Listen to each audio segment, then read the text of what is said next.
أيها الجندي كريس، انتبه، لقد اقتربنا. قالها العريف المسؤول عن الفرقة المسلحة، والتي تتجه نحو أحد الأنفاق الاصطناعية في مكان مجهول. ولم تتوفر لهم أي تفاصيل سوى محاولة تأمين مشروع توسيع قاعدة دولسي السرية، والتي صنعت من أجل غرض مجهول تماما. أيها الجنود، لقد اقتربنا.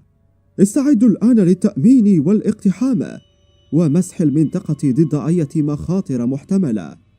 صمت الجندي كريس وهو يتذكر كيف جهزوا بعتاد فائق القوة، عتاد يكفي لمواجهة جيش كامل وليس مهمة تأمين عادية. ماذا يحدث بحق الجحيم؟ هنا صرخ القائد: هيا، لقد وصلنا، اصطفوا الآن واستعدوا، وتذكروا، صوبوا بهدف القتل ضد أي شيء ترونه يمر من أمامكم. تأهب الجنود. سمعت أصوات صراخ وإطلاق للنيران داخل النفق، مما جعل الجندي كريس يشعر بتوتر لا مثيل له وهو يركض داخل النفق مع زملائه لمواجهة الخطر المحتمل، ولا علم له أن الذي يحدث أكبر وأخطر بكثير مما كان يحذرهم منه القائد. ترى ما الذي كان ينتظرهم داخل ذلك النفق الرهيب؟ تابعوا معنا الحلقة حتى النهاية، ولكن قبل أن تبدأ عزيزي المشاهد، ضع إعجابك بالفيديو فذلك يساعدنا كثيرا. شكرا جزيلا لك.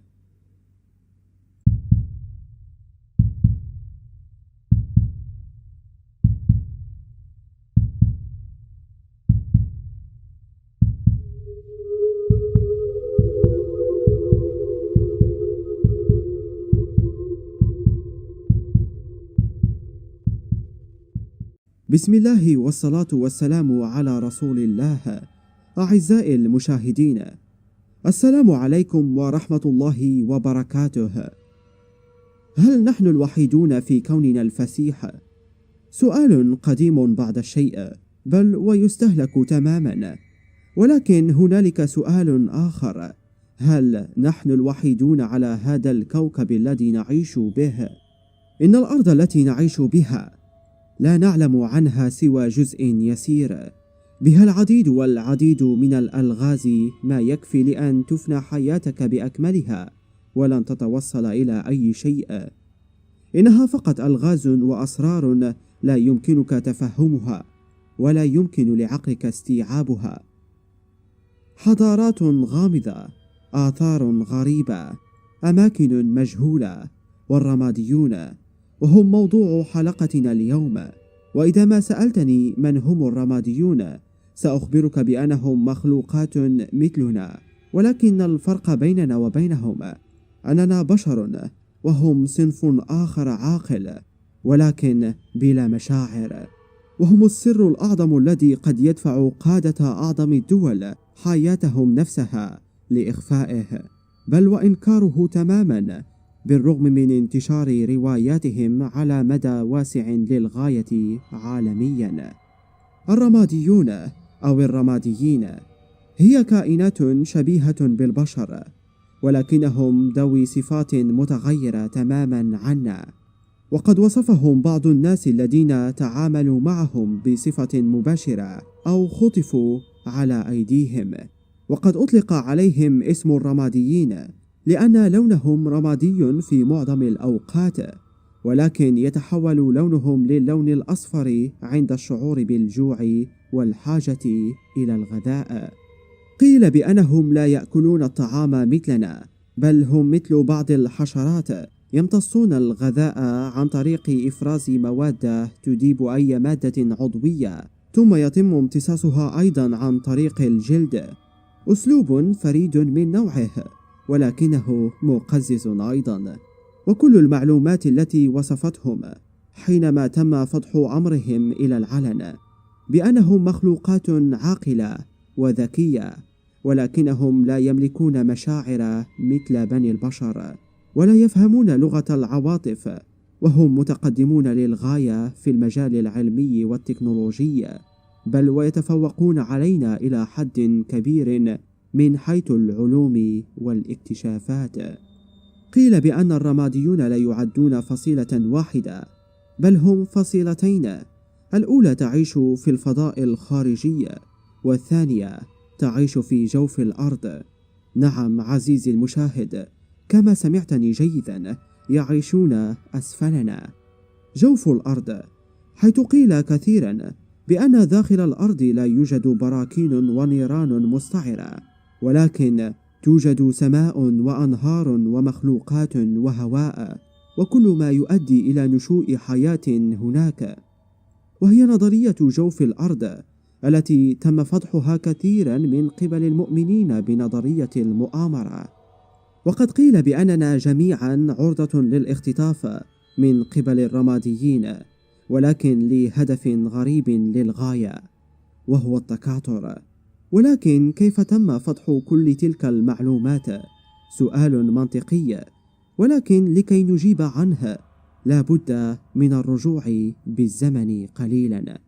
فيليب شنايدر، لا تنسى هذا الاسم من فضلك، كان يعمل لحساب الحكومة الأمريكية ضمن مشروع سري للغاية يعتمد على توسيع قاعدة سرية تحت الأرض تسمى قاعدة دولسي السرية. وكانت هذه القاعدة تعتمد على حفر أنفاق بعيدة المدى تحت سطح الأرض على عمق 2.5 ميل في المستوى السابع، وذلك بحفر شبكة أنفاق بمساحة معينة وعمق معين، ومن تم تفجيرها للحصول على منطقة فارغة واسعة تلحق بالقاعدة. وقد فضح الأمر برمته في حواراته التلفزيونية عندما قال بأن فريقه فوجئ بعد التفجير بمغارات وكهوف منظمة للغاية أنشئت بأسلوب صناعي وبحرفية شديدة لا يمكن أن تتم طبيعيا.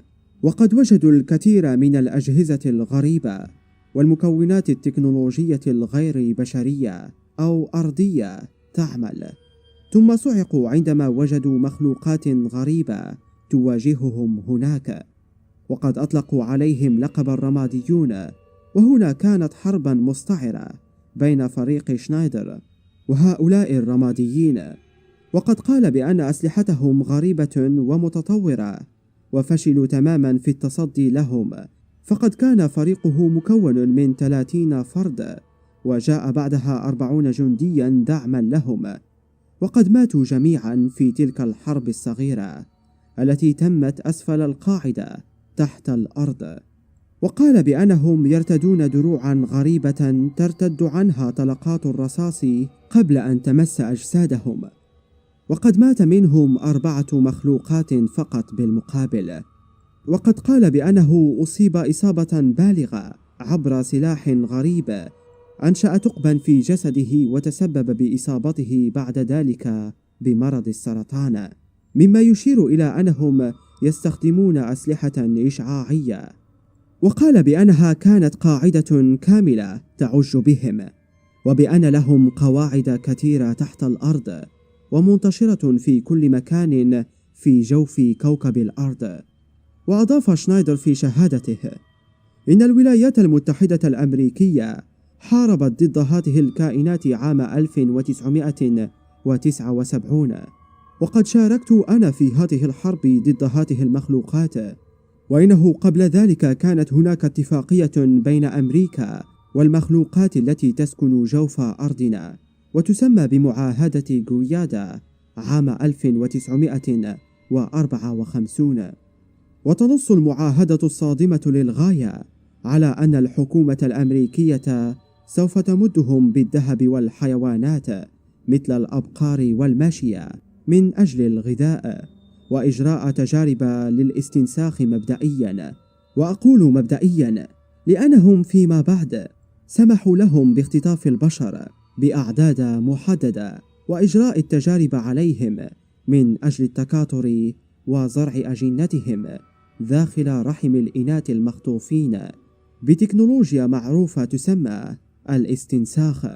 فقد قال شنايدر بأن أجساد هؤلاء الرماديين هشة جينيا بمعنى أنهم لا يستطيعون التكاثر إلا بهذه الطريقة، وهو ما أدى إلى إضعاف جيناتهم على مر العصور، حتى أصبح من الضروري التلاعب جينيا بأنفسهم عبر دمجهم مع جينات أخرى بشرية من أجل الحفاظ على جنسهم من الفناء، مما يضطر الرماديون إلى خطف البشر عامة والإناث منهم خاصة. كما قال شنايدر في أحد مؤتمراته: إن الرماديون الذين كانوا يخطفون الماشية والأبقار والحيوانات من أجل التغذي عليهم، وبالأخص أنظيماتهم السائلة وأغشيتهم المخاطية عبر وسيلتهم الفريدة. بالمقابل يتم تزويد الولايات المتحدة الأمريكية بالعديد من الأسرار التكنولوجية، منها سر الأطباق الطائرة ونوعية محركاتها، والتي يتم توظيفها لأغراض عسكرية. وكان هناك شرط آخر، وهو إعطاء الحكومة الأمريكية أسماء البشر المخطوفين من أجل الاستنساخ، ولكنهم خرقوا هذه الاتفاقية وأخذوا يخطفون من البشر دون عدد، ولا يتم إرسال الأسماء كما نصت الاتفاقية، وهو ما اعتبرته حكومة الولايات المتحدة الأمريكية إعلان حرب عليها مباشرة عام 1979. وقد اتهمته جهات حكومية عديدة بالهلوسة وطلب نيل الشهرة، ولكنه اختفى فجأة بعد ذلك في ظروف غامضة للغاية، وقد عثروا على جثته بعدها. وقد قال بعض أصدقائه بأنه قال لهم أنه ميت بالسرطان لا محالة، إذن فليكشف كل شيء إذا كان هو ميت في الحالتين. وقد قالت زوجته بأن جثته التي تم الكشف عنها ليست جثته، بل شبيهة له نظرا لاختفاء الكثير من العلامات الجسدية التي تعرفها جيدا في جسد زوجها. وقد اتهمت الحكومة باختطاف زوجها بهدف إخفاء الحقائق، وقد كان لهؤلاء الرماديين ضحايا نجوا من الاختطاف وبرزوا للسطح بقصصهم الفريدة من نوعها، مثل تشارلز هيكسون وكيلفن باركر في ولاية ميسيسيبي الأمريكية، واللذان أبلغا الشرطة أنهما كانا يصطادان بقرب نهر باسكاجولا عندما سمعا أصوات طنين قوي، ورأوا بأعينهم أطباقا طائرة بعرض 40 قدما وارتفاع 10 أقدام تقريبا، وتشع منها أضواء زرقاء قوية. وقد زعم بأنهما تعرضا لشعاع غريب جعلهما مشلولين تماما بالرغم من وعيهما، وكانت هناك مخلوقات غريبة للغاية ذات أفواه مشقوقة غريبة، وقد أخذتهم داخل الجسم البيضاوي الطائر وتم إخضاعهم للفحص. هناك أيضا قصة روبرت تايلر وهو من اسكتلندا، ذكر فيها بأن هناك مخلوقات فضائية حاولت اختطافها، ولكنهم فشلوا حتى إن عائلته وجدته عائدا لمنزله وهو في حالة يرثى لها ومليئا بالخدوش وملابسه ممزقة. وقد قال بأنه قد رأى صحنا فضائيا ذو أضواء زرقاء يحاول أن يتتبعها، ولكنه استطاع الهرب منه، ولم يستطع أن يقود سيارته بسبب عضلاته المرتجفة، فعاد سيرا على الأقدام.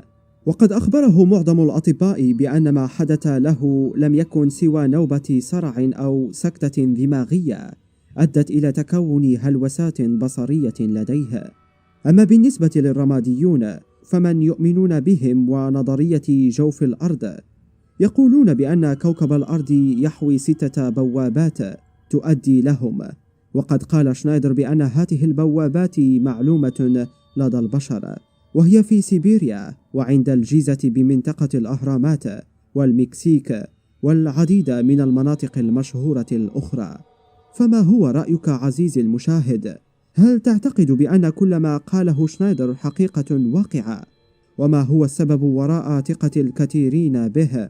لأنه حتى المناصب العالية في الحكومة الأمريكية تنفي احتمالية أن الأمر قد يكون كذبة على حد زعمهم، أم أن كل هذه الأحداث والمعلومات هي مجرد جزء من نظرية المؤامرة ومحض أوهام كما يقول العلم والعلماء.